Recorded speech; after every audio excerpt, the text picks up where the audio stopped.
The Yanagi E350 electric scooter. This thing is compact, it's lightweight, and it's very much Apple design, but it's not made by Apple, don't get me wrong. There are things I really love about this, and there's some things that, well, I think could be better or different, or maybe they're just my own personal preference. So find out in this review.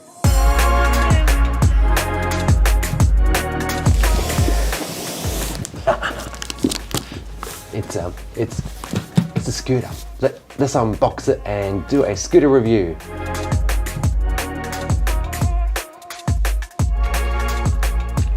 ASMR time. I've taken the microphone off, so audio warning now.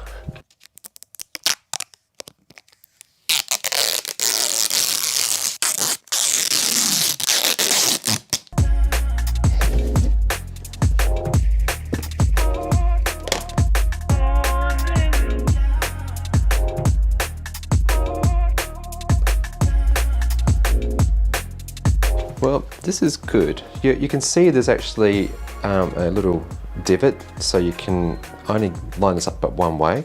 Same too with the bar, because it's got like a triangular shape. It's a good design feature.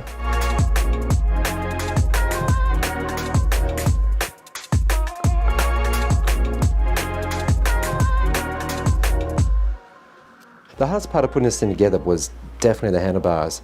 The little tiny pins, I was afraid of damaging them, and also pushing this in deep enough to be able to line up the screw holes was the other hard part.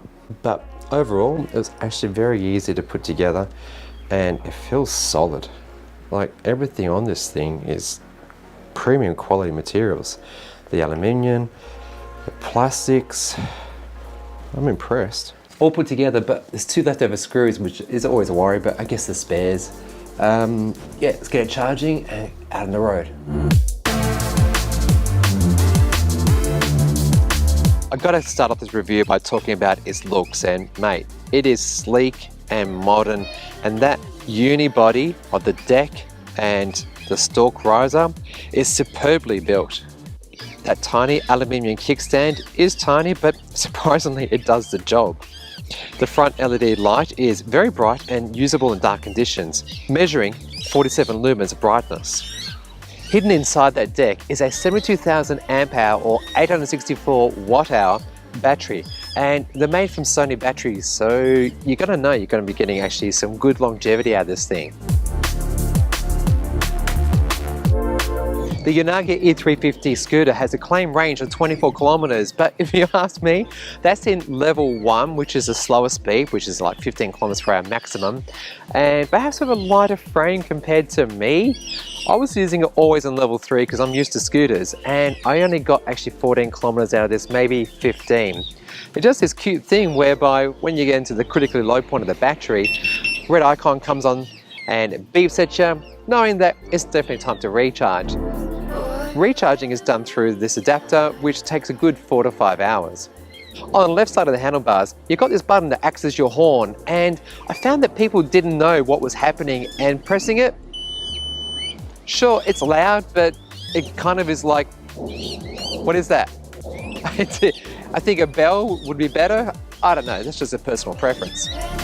Below that button is your brake lever, and it actually works quite well. It's electronic, and you wouldn't know it. I found stopping distance to be reasonable, in fact maybe even quite good, and if you add to it your foot on the rear fender, it brakes quite nicely.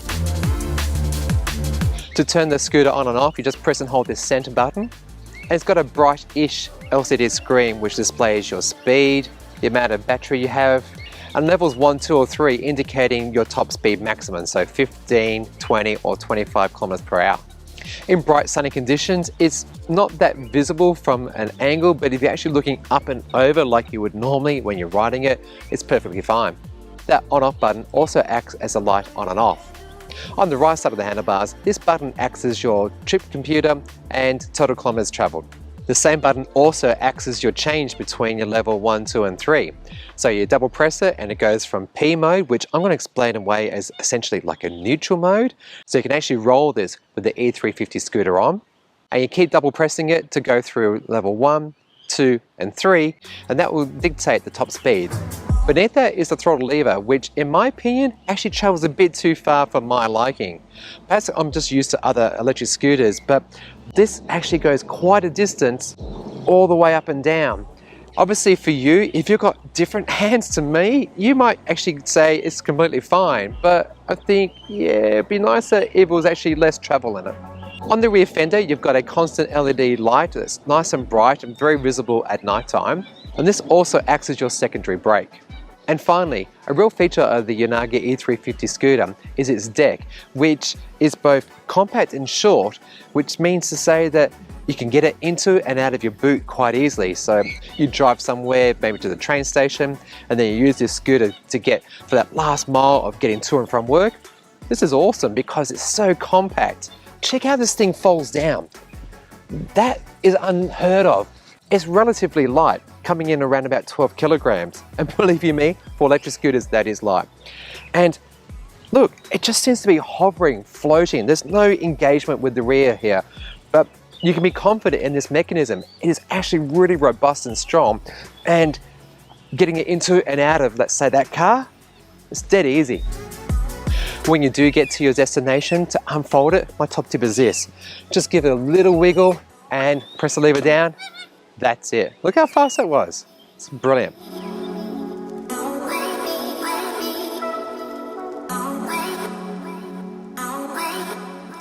As I alluded to in the introduction, this is the Apple of electric scooters. The materials they're using here are just second to none. Made from machined aluminium with embedded silicon, Touray carbon fiber tube, that's like the same carbon fiber as Elon Musk's SpaceX rockets, and magnesium handlebar. The deck is one seamless surface and it combines a piece of machined aluminium embedded with that silicon on top. These zero air tires are okay, but I would much rather prefer pneumatic ones. They're great for urban commuting, don't get me wrong. Places like this where you're at a park, maybe going to and from the station on a road, you get the idea. But when you're getting over uneven surfaces, you definitely feel the bumps coming up through the handlebars and your legs. And the narrow nature is not reassuring at all when you're on uneven surfaces such as rocks and gravel. So what are my final thoughts on the Yanagi E350 scooter? First up, I need you to know that this was provided to me for review, and what I'm about to say has been not shaped by that. So perhaps let's kick off with the cons, shall we? First, those small tires and short deck mean that it's definitely not going to be usable on uneven terrain, gravel and the like. This is firmly an urban scooter. And in terms of urban scooters, this one is absolutely up there and I would highly recommend it. It's light, it's compact, it ticks all the boxes in terms of build quality. You can't get a better built electric scooter than this one. For those who like to tinker around with settings and apps, this doesn't have it either. And I really do not care about that because I've had scooters where they are included, and do I ever use them ever? No, I don't. If you think you need to, you'll be surprised. You don't need it. I'm not a huge fan of the throttle, but for you, it might be fine. Its claimed range of 24 kilometers on a full charge, I don't think it's going to be realized if you're going to be having it on level 3 and you weigh something like me. If you are lighter or you want to go slower, I reckon you definitely get it. But remember, with all electric scooters, it's all around what type of riding you do, how fast you accelerate, and what your weight is. Would I buy it? You know what? I would. If I had my time over again and I didn't have an electric scooter already, this would absolutely be in my garage. It would be in the boot of my car and I would be enjoying it on the weekends for the fun of it. I love its design, the materials, its small compact nature, its lightweight. It's speedy enough for me and definitely powerful enough for me. See how it got away from me? I had a few spills in this thing because that 350 watt motor took me by surprise.